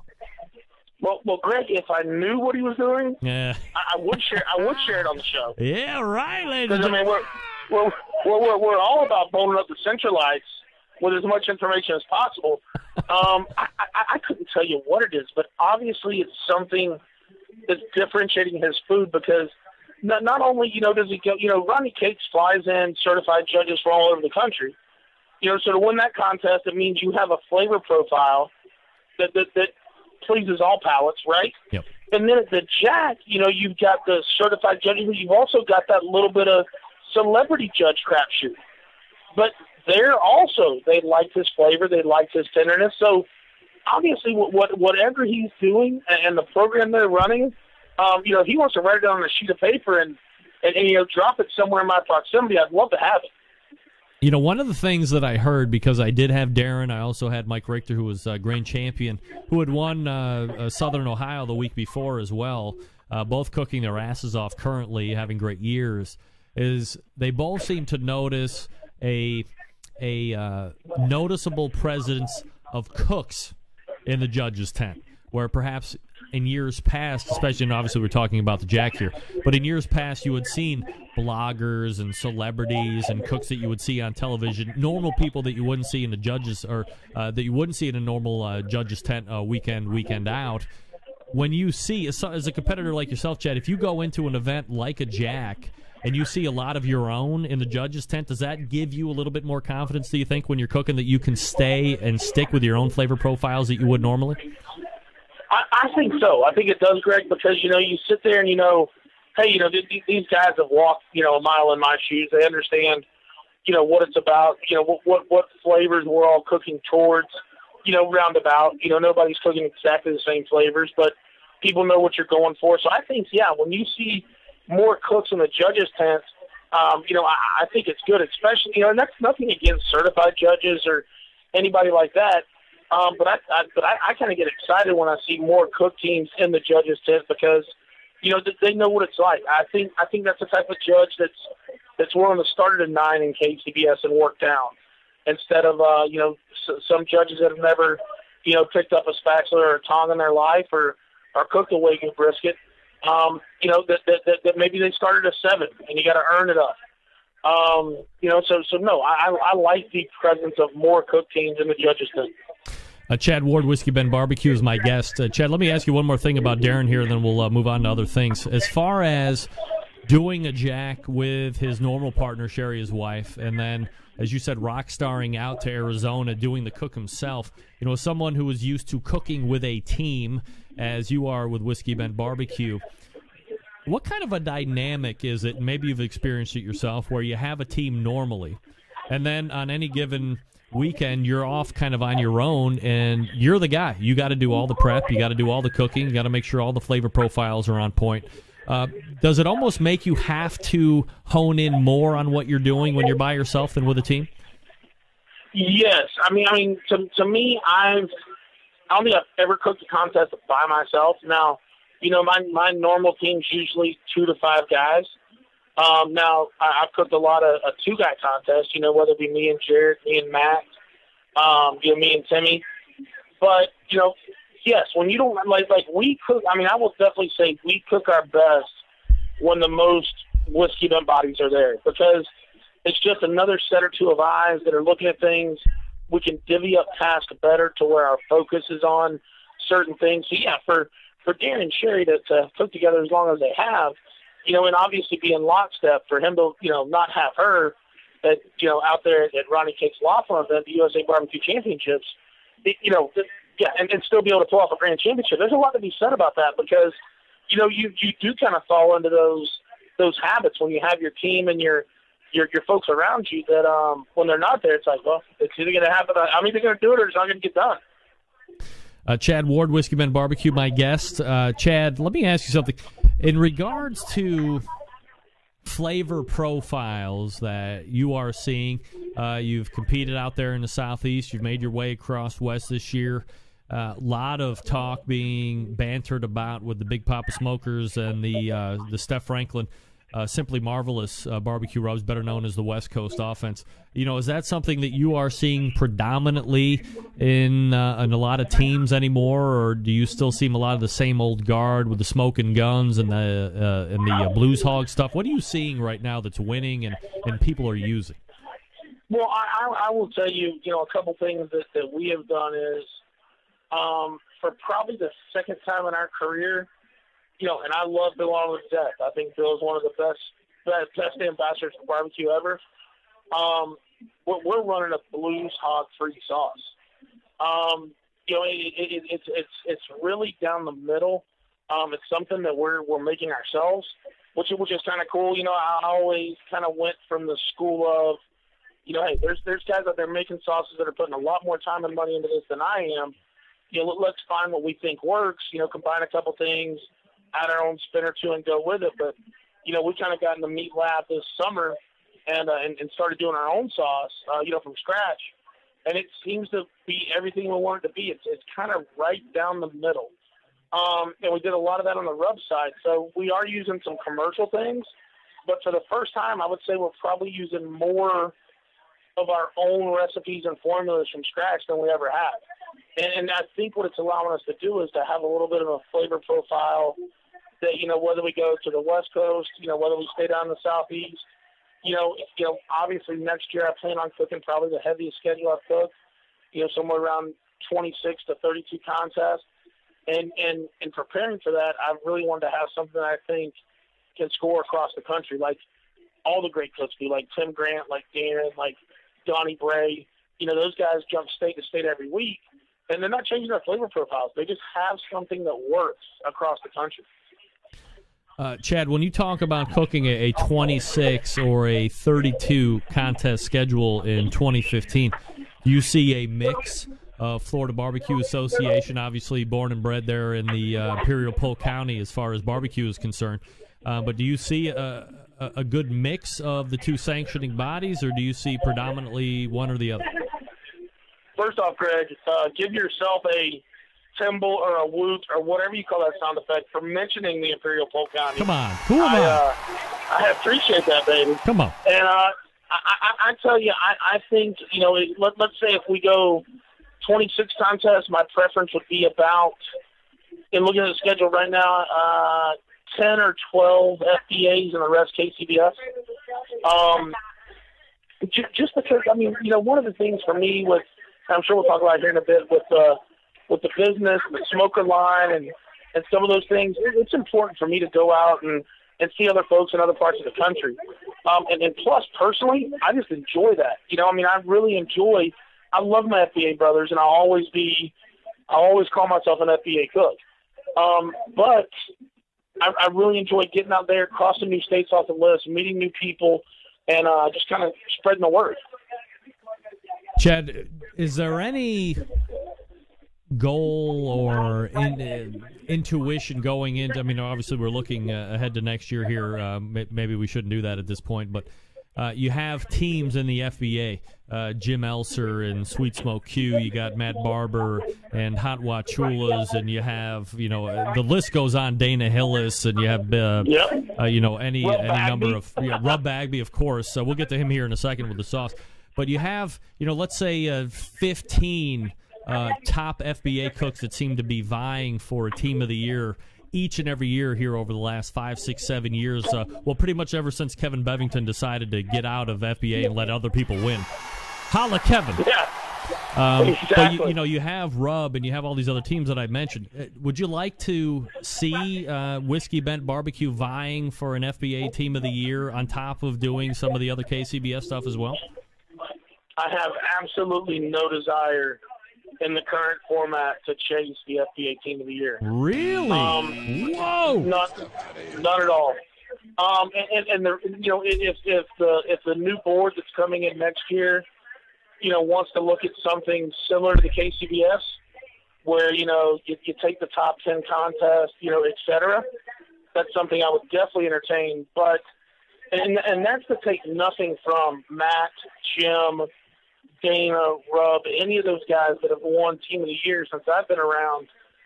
But to me, I wouldn't be able to cook any KCBS, or maybe 1, 2, or 3, because you have to run that FBA circuit to even have a chance at Team of the Year. And not only do you have to run the circuit, you got to be cooking really well. So to me, I just don't have any desire to cook 28, 32 FBA contests. If I cook that many contests, I want to split it up. I want to see different parts of the country. I want to meet new people. I have absolutely, if I could say, I have negative 10% desire to win FBA Team of the Year in the current format. Wow. Chad Ward, Whiskey Bent BBQ, joining us here on the show. All right, Chad, so fair enough as far as Team of the Year concern is for FBA.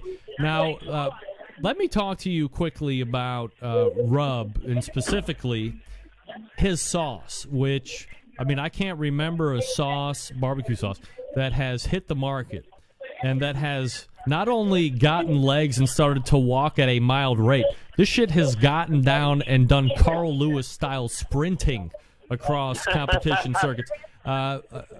From your perspective as a competitive cook and someone who doesn't really have a dog in the fight of barbecue sauce at this point, what do you think is winning for Rub? Why do you think his sauce is going over so well so quick? Well, Rob Bagby has a kind of a mantra that, it's something that sticks in my mind from what he told me 7 years ago. And that is, I try to cook the best average barbecue, which means he tries to cook it. It's got to be perfectly cooked from a tenderness point of view, right? But his flavor profiles, he tries to keep right down the middle of the road. Not too sweet, not too spicy, not too savory, just a very good barbecue flavor. And I think Rub, paid homage to his own advice. And when you taste that Swamp Boys sauce, it's that. It's just a all-around good barbecue sauce. Plus, you don't cook 7 years and win 45, 50 grand championships and win pork at the Jack and those kind of things without knowing what scores. And I think Rub really put his best foot forward to take his sauce that he was winning with, put it in a bottle to where you don't have to doctor, you don't have to do this. You can take it right out of the jar and do well with it. I mean, I'll go ahead and let the bug out right now. I mean, first place ribs last week in Laughlin, right out of the bottle. Out of the bottle, into a pot, heat it up on the smoker, right on the ribs, done. No way. Yep. Wow. This is like, you're not the only one that said this here over the last couple of weeks. It's stuff that you don't have to doctor. You can put right out of the bottle, and boom, you're going to be potential. Well, assuming you're doing your part on the cooking process, sure. This is going to really help you reap the rewards at the end process. Yeah, no. I mean, Rub's done a great job. It's a really, really solid sauce. Chad Ward joining me here on the show. Chad, I hate to even impress that I might be able to try and hold you over for another segment, but are you willing to hold over for 7-8 minutes? Actually, you know what, Greg? I think we're going to do it because I'm sitting here at the D in Vegas. The bartender just said, "Are you on the Greg Rempe Barbecue Radio Show?" I said, "Yes." He's comping me a double whiskey. So, all right. You pay for your time. I'm going to hand this bartender a nice hefty tip. Yep. And I'm going to get a double whiskey, and we'll go from here. All right. Fair enough. Chad Ward, gracious to hang with me through another segment here. I'm going to talk to you quickly about Fast Eddie's by Cook Shack, a pellet grill that is a smoker and a grill all-in-one. It's stainless steel, 100% wood-burning, pellet-fired cooker that uses direct and indirect heat up to 800 degrees. It's the only pellet grill on the market that uses charbroil technology. It features electronically controlled temperature to eliminate large heat fluctuations that drink and try meat. A pellet grill can barbecue, grill, bake, roast, sear, smoke. Cook Shack has 2 models of pellet grills to choose from. The PG-1000 features a fully insulated, double-walled roll hood for superior heat retention, fuel savings, and maximum cooking performance. And the PG-500 features a 2-way swing lid and utensil holder. Now listen to me.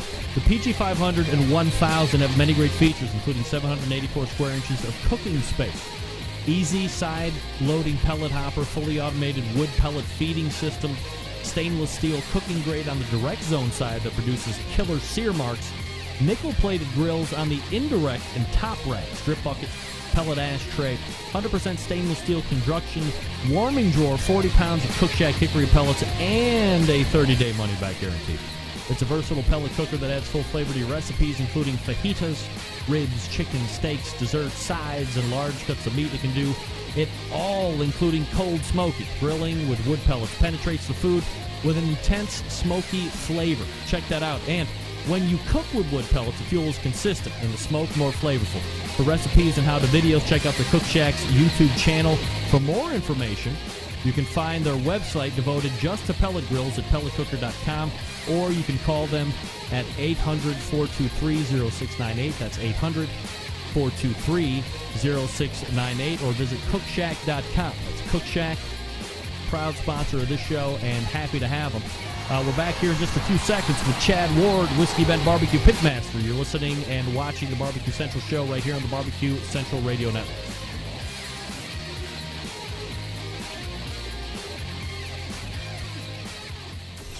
Big name interviews, advice on cooking brisket and ribs, and the only host willing to share his honest opinion on all things important in the world of barbecue. It's the Barbecue Central Show.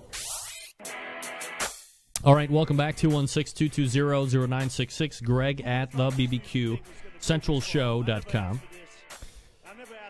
We rejoin Chad Ward, Whiskey Bent BBQ Pitmaster. Chad, thanks for hanging with me through the break there, buddy. Having some great times over there in the Las Vegas, Nevada. I mean, you've been out to Vegas a number of times, Chad. Where's the hang for the Pitmaster? Yeah, I would say, I don't know. I mean, wherever we get together, as Pitmasters. I mean, I've had some of my best times, down there in front of the El Cortez with some of my FBA and KCBS buddies, talking to homeless folks and drinking a cold beer. Or, as my team member Jared Hatcher last year, we went down at the World Food Championships and put our meat on about 3 o'clock in the morning. And only time I've ever heard a guy walk in, tell a 83-year-old cocktail waitress, the El Cortez, let me get a hand of blackjack a Bud Light, and a cup of coffee. That says, I think in Vegas, when us barbecue guys get together, we kind of find the party. But I like the downtown area. I'm partial to it. The glitz and the glamour of uptown Vegas doesn't do much for me, man. I like the little bit of dirt and grime, and maybe you see a couple people down on their luck. It's kind of fun. Yeah, that must be the redneck cracker in you. It could be. It could be. So that's just me kind of hanging with my people down there in downtown Vegas. Chad, let me ask you something. You've seen some time recently over the last couple seasons with one Danielle Demoski of Diva Q on the show Barbecue Crawl, which obviously is doing seismically well in Canada and doing just as equally well here in the United States of America. As someone who has seen, the other side of that show being a guest, what do you like about Barbecue Crawl, and I guess what are some of the top experiences that you have had being a part of that show in some form or fashion? I think the show, you got to start with the host. Danielle's a very, endearing person. She's one of those people that, she's just a really, really good person. And, I enjoy spending time with her. And, when I look at the show, what I think's good about it is it's something folks can relate to. In their travels, they can go try, barbecue at this joint. They get a look at what competitions are. They get to, do some character development and meet some new folks each episode. And to be invited to come back and do a second episode with Danielle during her third season, I was really excited. We went to Greenville, South Carolina, and we had a blast. And then, we got to spend some time together there in Laughlin. And then we'll also be together at the World Food Championships. So, and the other thing she has an outstanding crew. The crew, they've been with her since season 1. A lot of chemistry there.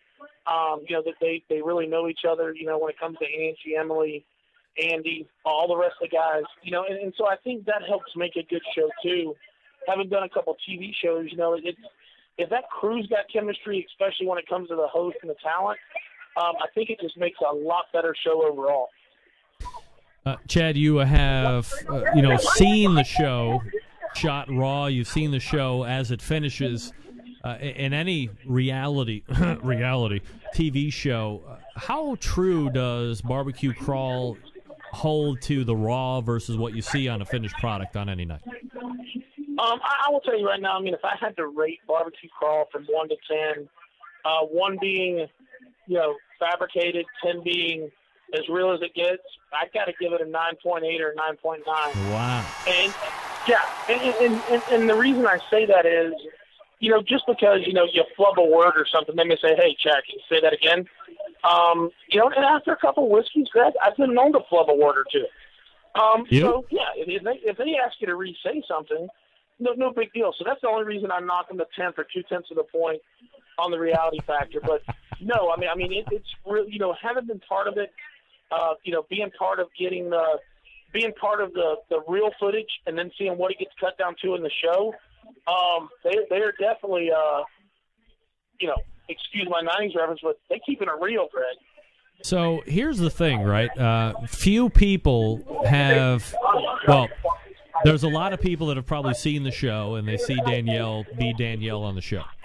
And they've never met her in person. They've never had the opportunity to chat with her, interact with her on barbecue forums, through the internet, or what have you. I have, as I've said before in many conversations that I've had with Danielle, we kind of came up at the same time. She had a true vision on what she wanted to do, and she's there. She's accomplishing everything that she wants to. But I think the important thing is to mention, as far as Barbecue Crawl is, what you see with Danielle on the camera, she is the exact same person that you would find at a bar somewhere else with no cameras around that you find on that camera, right? Absolutely. A lot of just very genuine, and you're right. She doesn't put on or act different in front of the cameras. She's always been one of those people that what you see is what you get. If you like it, great. If you don't, you're entitled to your opinion. And I think people like that, they sell when it comes, because, that's what people want. People don't want, someone that's one face on camera and another face off person. I mean, that's not cool. You know, but at the same time, when we talk about something like that, let's talk about, you know, Myron Mixon. You know, I had the chance to hang out with him and Michael a little bit at the pig jig this past weekend. And, you know, Myron, you know, from that point of view on TV, comes off as a bit of the hard ass and this and that. I'll tell you what, man, I saw a line of 100 people at the pig jig this past weekend. Myron signed every autograph, took every picture, you know, did everything, drank a couple of Crown Royals with the guy. You know, he's a very genuine person. He just found a way to build a brand and build a presence on that show that he's been able to cash in on. So, you know, to me, there's a couple different ways to look at it. But when it comes to Danielle, she's very true to who she is. And I think just knowing Danielle, you know, closely as really good friends, I think if she was any other way, she wouldn't really be able to live with herself. Yeah, no, I absolutely agree. Chad Ward, Whiskey Bent BBQ, Pitmaster, joining us here on the show. Chad, let me ask you something. We're going to diverge here just for a second, so indulge me if you don't mind. You also, aside from the Pitmaster stuff, aside from doing the day job that I have as well, aside from you know, all this other stuff that you have going in, you're now a barbecue business entrepreneur with the store. I'm assuming that's where the show is done from each and every week as well. How have you found, you know, the Whiskey Bent BBQ store and from open to where you're at today? Has it met expectation? Has it exceeded expectation? What's it like to be in the business of barbecue? You know, Greg, you know, Whiskey Bent BBQ Supply was started last September. So we're, you know, about 13 months in, about 13 and a half months in. Yep. And we are about 35% ahead of our business plan, which is something I you know, am really surprised by. You know, we decided we really wanted to focus on the brick and mortars the first 12 to 18 months of the – I mean, we have the online store. We're doing a brisk online business. But what you'll see in 2015 is we're really, really going to push the online business. We're going to go out and we're going to have 5 or 6 what we're going to call platinum sponsor teams, you know, guys that are real movers and shakers in the industry. We're going to have a line of gold level teams and a line of silver level teams. And we're going to really try to spread the word. But for me, it's been great. You know, the brick and mortar store, you know, I travel a lot for the day job, cook a lot of contests, but I love being able to, you know, every time I can get in there, go in, you know, talk to folks. And one thing I'll tell you that's amazing is in the little bit over a year that we've been open, we have an 85% customer return rate. Wow. People come in, buy something, they enjoy the service they get. And it's just not me. I got to thank my wife, Nicole.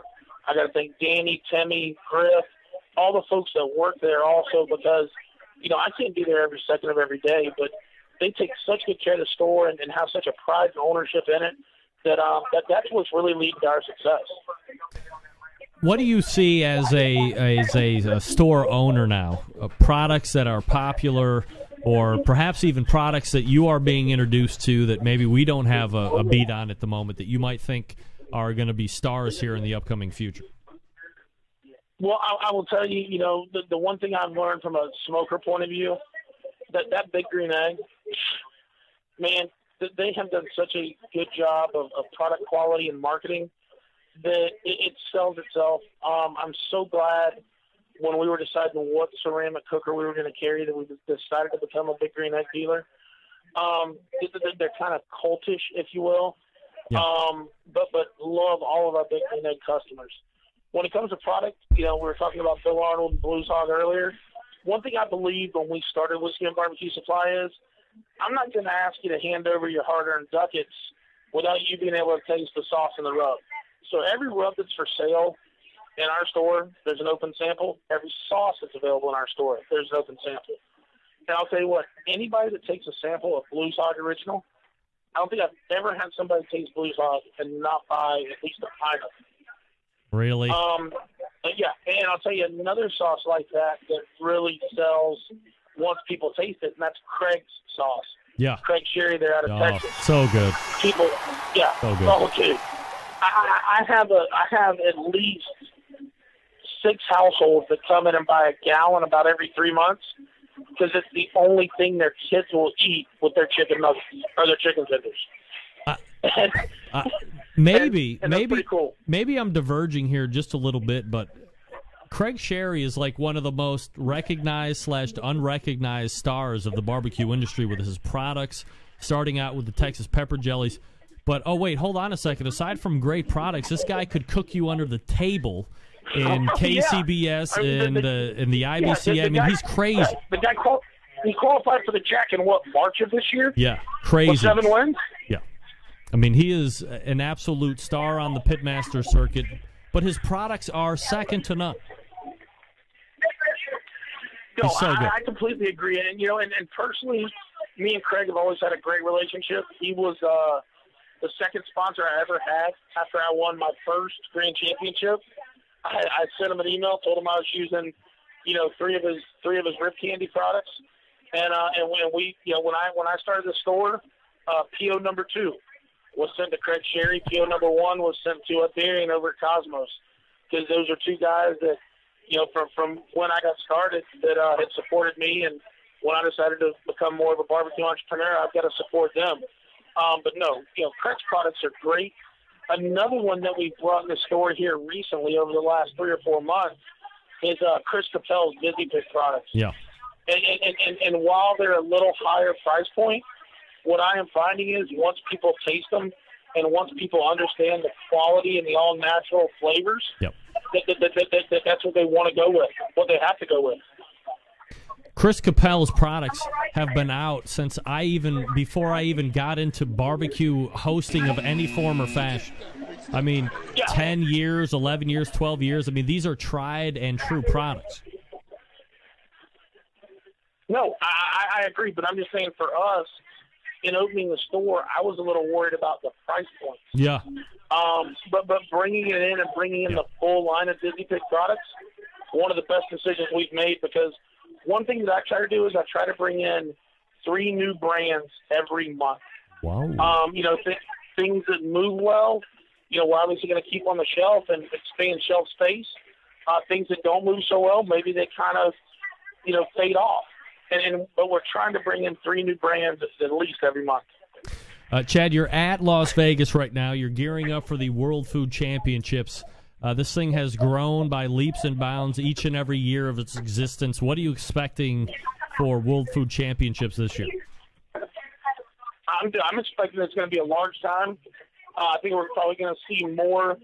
They had to cap the barbecue field because of the size of the space. But I think in the ancillaries, the other categories, we're going to see record turnout. And I think it's going to be an all-around good time. And I'm super stoked that next year the World Food Championship is going to be in my backyard over in Kissimmee, Florida. Absolutely. Boom. Let me ask you something. Do you see a almost all barbecue finale like you saw last year? I think so, Greg, just because, first off, there's so many contests you can show up at, and, if you do the anything but that's dessert or that's bacon, that's a bacon qualifier. If you do the dessert, that's a dessert qualifier. Obviously, if you win the barbecue contest, that's a barbecue qualifier. So I just think power in numbers, there's more barbecue guys getting a chance to qualify for the World Foods. So, yeah, I would not be surprised to see 2 or 3 barbecue guys at that final table this year.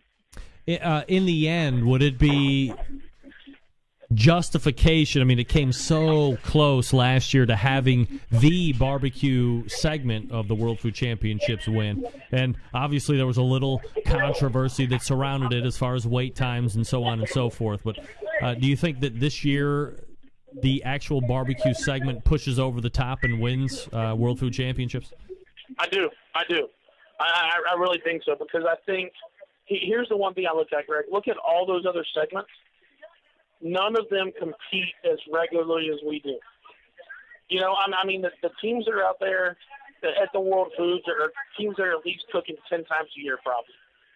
So I don't think, Seafood Susie is down there, cooking the salmon roundup down the street 10, 12 times a year. So I just think as barbecue competitors, it's in our blood to line up across the table from somebody and try to just outcook them. So, no, I think this is the year that we won't lose to a cupcake, a carrot cake, a cheesecake. I think this is the year for barbecue to shine. Chad Ward is the pitmaster of Whiskey Bent BBQ, the owner of Whiskey Bent BBQ Supply. Chad, do you have a website for the supply store? Of course I do, Greg. I would be irresponsible if I didn't. All right, Folks go can ahead. Go over to whiskeyBentBBQSupply.com. Check it out. If I can, I will try to get a promo code up by tomorrow. Anybody that goes on with the promo code The Great Rempy, REMPE, The Great Rempy, is going to get 10% off through, let's just say next the end of my show next Tuesday. All right, end of your show next Tuesday, so a week, more or less a week from now. Yes. The Great Rempy, TheGreatrempe, The Great Rempy. You get 10% off anything that you get at Whiskey Bent BBQ Supply Store, which is fun and fantabulous. Always appreciate the discounts. Centralites love anything that you can get a discount because they're cheap bastards, as you know, Chad. Chad, hey, man, hey. Yeah. Dude, the Centralites are still living like it were in the 2008 recession. I can dig that. That's right. I can dig that. That's right. No doubt about it. Chad, good luck in Vegas. We'll hope to get a recap from you. And as always, continued success. We'll talk to you soon, buddy. Hey, and Greg, one last thing. Yep. Thank you so much for convincing me to come over to the OutdoorCookingChannel.com. I'm having a ball with the show over there. I love the video. I'm getting all kinds of comments on the quality. Yep. Thanks to Kevin Bevington for giving both of us this great format. Yep. But thanks again, brother. Always good to talk to you, Greg. All right, man. There he is, Chad Ward, Whiskey Bent BBQ, getting ready to try his hand over at the World Food Championships this weekend. He's locked and loaded, man. Yeah, man, yeah. All right. Chad Ward, Whiskey Bent BBQ. A lot of different things that you can react to. Love to get your reactions through email and so forth. He thinks that this is the year that the barbecue segment of the World Food Championships is actually going to push over and take it all. I don't necessarily not agree with that. I think he's right on the money on that. Very close last year, again, amidst a little bit of controversy, depending on who you ask, for wait times and so forth. That would have been Pitmaker that would have won that last year. But instead it was Carrot Cake, who was also, I think you had 3 or 4 or 3 out of the 5 people that were in the finals in World Food Championship last year actually being barbecue pit masters in some form or fashion. And then, of course, we had Meathead talking about all of the great turkey stuff, as he does in his second segment appearance every month. Let me close out here by saying I certainly appreciate everybody tuning in tonight. Appreciate you, especially you over there in the corner. I see. Next week, got a great group of guests ready, lined up to go, so stay tuned for that. If you have raw cast iron, re-season it each and every time. After you get done cooking on it, do a little burn-off, and then hit it with a grill brush, get the bits off, and then as it starts to cool down, right around 400 degrees, hit it with a little Pam, a little Crisco. Let it burn back in, give you generations of rust-free service. Trust me, I do it each and every time, and it has not looked any worse for the wearer 10 years later since I've had that Bubba Keg with the cast iron with the cast iron grates that I got with that bad boy. Also, September 11th, 2001. I will never forget.